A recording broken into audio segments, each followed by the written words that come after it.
So I'm at Falls Park in Post Falls, Idaho, and this is kind of an overview of Post Falls near the Spokane River. This is where we are. There's all the parks, and then I'm gonna go film that bridge. It's called the Vista Bridge, and I'm gonna get some more information on that bridge.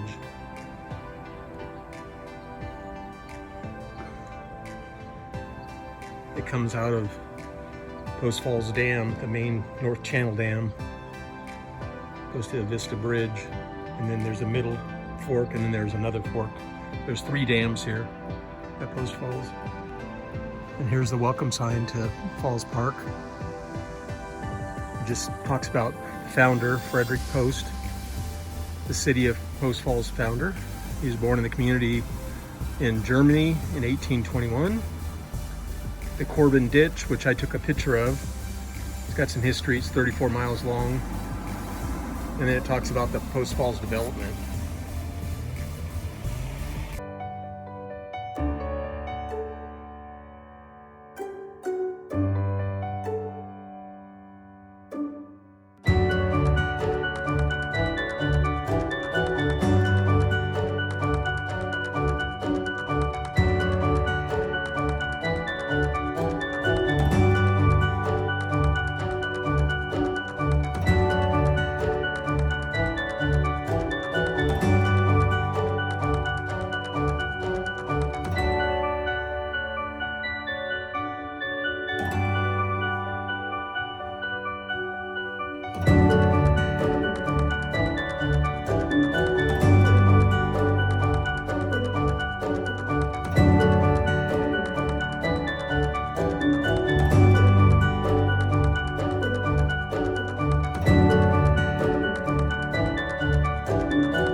I'm going to read this right off the history board, but it's pretty cool. The city of Post Falls founder Frederick Post was born in the community of Schachbach near Herborn, Hesse-Nassau, Germany in 1821. His family worked in nearby coal mines. Post not only worked in the mines in Germany, he also served in the army and trained as a millwright. In 1850, Post migrated to the United States and settled in Kendall County, Illinois. In Kendall County, Post dammed both Big Rock Creek and Little Rock Creek, setting up a grist mill on one creek and a lumber mill on the other. When the railroad relocated, Post sold all his interest and headed west. I know he had stints in San Francisco as well as Portland, Oregon. As an early pioneer, Frederick Post discovered the Spokane River Falls. The site was known as Little Falls then, and he recognized it as development potential to generate power for milling lumber and grinding wheat. In 1871, Post secured the rights from the Coeur d'Alene tribe to share the site with them. Post described his relationship with the tribe as always being most friendly and pleasant. That same year, Post constructed a sawmill at the falls, using the flowing water to power the equipment. As the mill became established, so did the village of Post Falls. In 1902, the mill was destroyed by fire, but the dam was undamaged. By the 1880s, Post Falls founder Frederick Post had diverted water from the Spokane River through his mill, providing water power for the region's first commercial lumber mill just east of the site. The mill race also provided power to a nearby shingle mill and North Idaho's largest flour mill. Post later sold his water rights, including the mill, race, and headgate, to the Washington Water Power Company. They in turn leased the water rights to the Spokane Valley Land and Water Company. The company later constructed an irrigation canal known as the Corbin Ditch. The 34-mile irrigation canal began at Post Falls, utilizing this mill race and headgate to carry water to the Spokane Valley, irrigating thousands of acres and contributing to the settlement of the Spokane Valley. This first headgate, which is pictured here, has been restored with the native Douglas fir. It has a cogged track that meshed with the cogged gear wheel, which could be raised and lowered to control the water. It remains as a remnant of the story of water and the development of both Post Falls and the Spokane Valley. And in 1899, agriculture development in Spokane Valley, which required water for irrigation, Daniel Chase, also known as D.C. Corbin, was a local businessman who formed the Spokane Irrigation Company, and he's the one that constructed the wooden aqueduct from the Spokane River at Post Falls to the orchards in the Spokane Valley.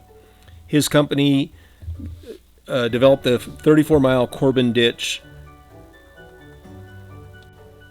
In all, more than 54 miles of lateral ditches brought water to thousands of acres of orchards and farms. The head gate of the Corbin Ditch was the beginning for an irrigation system that cut across Post Falls state line in the Spokane Valley. The head gate turned the once arid Spokane Valley into an agricultural paradise of apple orchards. Washington Water Power operated a head gate at the canal in 1904. By 1907, the company used the head gate to control and measure the flow of water into the irrigation system. Portions of the aqueduct are still visible today.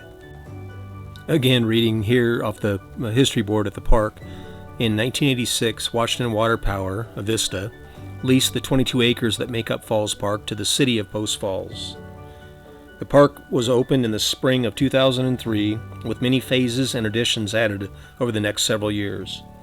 Today, the park offers 3 covered shelters, accessible paved pathways, historical interpretive signs, picnic areas, and restrooms.